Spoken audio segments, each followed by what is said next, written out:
ಮೊಲದ ಮರಿ ಮತ್ತು ಇರುವೆ ಕತೆ. ಒಂದು ಕಾಡಿನಲ್ಲಿ ಒಂದು ಚಿಕ್ಕ ಮೊಲದ ಮರಿಯೊಂದು ತನ್ನ ಕುಟುಂಬದೊಂದಿಗೆ ಸಂತೋಷವಾಗಿ ಜೀವಿಸುತ್ತಿತ್ತು. ಆ ಮೊಲದ ಮರಿಯ ಹೆಸರು ಮಿಂಕಿ. ಮಿಂಕಿಗೆ ತುಂಬಾ ಕುತೂಹಲವಿತ್ತು. ಎಲ್ಲವನ್ನೂ ತಿಳಿದುಕೊಳ್ಳಬೇಕು, ಎಲ್ಲವನ್ನೂ ಕಂಡುಕೊಳ್ಳಬೇಕು ಎಂದು ಅದಕ್ಕೆ ಆಸೆ. ಆದರೆ ಅದರ ಕುತೂಹಲವೇ ಒಂದು ದಿನ ಅದನ್ನು ಸಂಕಷ್ಟಕ್ಕೆ ಸಿಲುಕಿಸಿತು. ಈ ಕಥೆಯಲ್ಲಿ ಮಿಂಕಿಯ ಕುತೂಹಲ ಮತ್ತು ಒಂದು ಚಿಕ್ಕ ಇರುವೆಯ ದೊಡ್ಡ ಗುಣದಿಂದ ಆಗುವ ಒಂದು ಸುಂದರವಾದ ಸ್ನೇಹದ ಕಥೆಯನ್ನು ತಿಳಿಯೋಣ. ಒಂದು ಬೆಚ್ಚಗಿನ ಬೇಸಿಗೆಯ ಬೆಳಗ್ಗೆ ಮಿಂಕಿ ತನ್ನ ತಾಯಿಯ ಜೊತೆ ಕಾಡಿನಲ್ಲಿ ಸುತ್ತಾಡುತ್ತಿತ್ತು.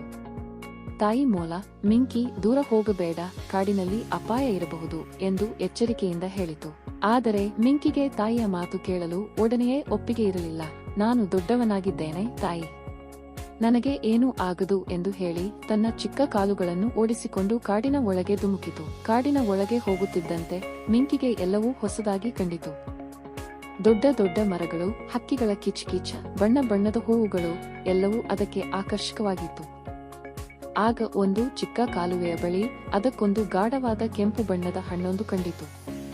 ವಾಹ್, ಇದೇನಿದು?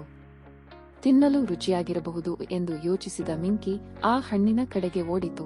ಆದರೆ ಆ ಹಣ್ಣು ಒಂದು ದೊಡ್ಡ ಬಂಡೆಯ ಬಳಿ ಒಂದು ಕಿರಿದಾದ ಕಾಲುವೆಯ ಒಡ್ಡಿನಲ್ಲಿತ್ತು. ಮಿಂಕಿ ಆತುರದಿಂದ ಆ ಹಣ್ಣನ್ನು ತಲುಪಲು ಯತ್ನಿಸಿತು. ಆದರೆ ಅದರ ಚಿಕ್ಕ ಕಾಲು ಜಾರಿತು ಮತ್ತು ಅದು ಕಾಲುವೆಯ ಒಳಗೆ ಬಿದ್ದುಬಿಟ್ಟಿತು. ಕಾಲುವೆ ಆಳವಾಗಿರಲಿಲ್ಲ, ಆದರೆ ಮಿಂಕಿಯ ಚಿಕ್ಕ ಗಾತ್ರಕ್ಕೆ ಅದು ಒಂದು ದೊಡ್ಡ ಗುಂಡಿಯಂತಿತ್ತು. ಸಹಾಯ, ಸಹಾಯ ಎಂದು ಮಿಂಕಿ ಕೂಗಿತು. ಆದರೆ ಕಾಡಿನ ಆ ಭಾಗದಲ್ಲಿ ಯಾರೂ ಇರಲಿಲ್ಲ. ಆಗ ಒಂದು ಚಿಕ್ಕ ಇರುವೆ ತನ್ನ ತಂಡದೊಂದಿಗೆ ಆಹಾರ ಸಂಗ್ರಹಿಸಲು ಹೊರಟಿತ್ತು. ಆ ಇರುವೆಯ ಹೆಸರು ಸಿಂಗಿ. ಸಿಂಗಿಗೆ ಮಿಂಕಿಯ ಕೂಗು ಕೇಳಿಸಿತು. ಯಾರದು ಈ ಧ್ವನಿ ಎಂದು ಯೋಚಿಸಿದ ಸಿಂಗಿ ತನ್ನ ಚಿಕ್ಕ ಚಿಕ್ಕ ಕಾಲುಗಳನ್ನು ಚುರುಕಾಗಿ ಚಲಿಸಿ ಧ್ವನಿಯ ಕಡೆಗೆ ಓಡಿತು. ಕಾಲುವೆಯ ಬಳಿಗೆ ಬಂದಾಗ ಅದು ಮಿಂಕಿಯನ್ನು ಕಂಡಿತು. ಮಿಂಕಿ ಭಯದಿಂದ ಕೂಗುತ್ತಿತ್ತು, ನನ್ನನ್ನು ರಕ್ಷಿಸಿ, ನಾನು ಇಲ್ಲಿಂದ ಹೊರಗೆ ಬರಲಾರೆ. ಸಿಂಗಿ ತನ್ನ ಚಿಕ್ಕ ಗಾತ್ರದ ಬಗ್ಗೆ ಯೋಚಿಸಿದೆ. ಮಿಂಕಿಯ ಬಳಿಗೆ ಹೋಗಿ, ಭಯಪಡಬೇಡ, ನಾನು ನಿನಗೆ ಸಹಾಯ ಮಾಡುತ್ತೇನೆ ಎಂದಿತು. ಮಿಂಕಿಗೆ ಆಶ್ಚರ್ಯವಾಯಿತು. ನೀನು ಒಂದು ಚಿಕ್ಕ ಇರುವೆ, ನೀನು ನನಗೆ ಹೇಗೆ ಸಹಾಯ ಮಾಡುವೆ ಎಂದು ಕೇಳಿತು. ಸಿಂಗಿ ನಗುತ್ತಾ, ಗಾತ್ರದಿಂದ ಏನೂ ಆಗುವುದಿಲ್ಲ, ಮನಸ್ಸಿನ ಶಕ್ತಿಯಿಂದ ಎಲ್ಲವೂ ಸಾಧ್ಯ ಎಂದಿತು. ಸಿಂಗಿ ತನ್ನ ತಂಡದ ಇತರ ಇರುವೆಗಳನ್ನು ಕರೆದಿತು. ಎಲ್ಲ ಇರುವೆಗಳು ಒಟ್ಟಾಗಿ ಒಂದು ಚಿಕ್ಕ ಹಗ್ಗದಂತೆ ತಮ್ಮ ದೇಹಗಳನ್ನು ಜೋಡಿಸಿಕೊಂಡವು. ಅವು ಕಾಲುವೆಯ ಒಳಗೆ ಇಳಿದು ಮಿಂಕಿಯ ಬಳಿಗೆ ತಲುಪಿದವು. ನಿನ್ನ ಕಾಲನ್ನು ಈ ಹಗ್ಗಕ್ಕೆ ಕಟ್ಟಿಕೋ ಎಂದು ಸಿಂಗಿ ಹೇಳಿತು.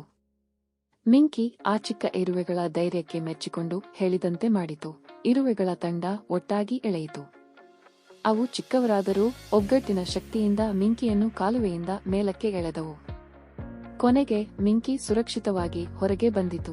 ನಿಮಗೆ ತುಂಬಾ ಧನ್ಯವಾದಗಳು ಎಂದು ಮಿಂಕಿ ಸಿಂಗಿಯನ್ನು ಮತ್ತು ಇತರ ಇರುವೆಗಳನ್ನು ತಬ್ಬಿಕೊಂಡಿತು. ಆ ದಿನದಿಂದ ಮಿಂಕಿ ಮತ್ತು ಸಿಂಗಿ ಆತ್ಮೀಯ ಸ್ನೇಹಿತರಾದರು. ಮಿಂಕಿ ಸಿಂಗಿಯಿಂದ ಒಗ್ಗಟ್ಟಿನ ಮತ್ತು ಧೈರ್ಯದ ಮಹತ್ವವನ್ನು ಕಲಿತಿತು.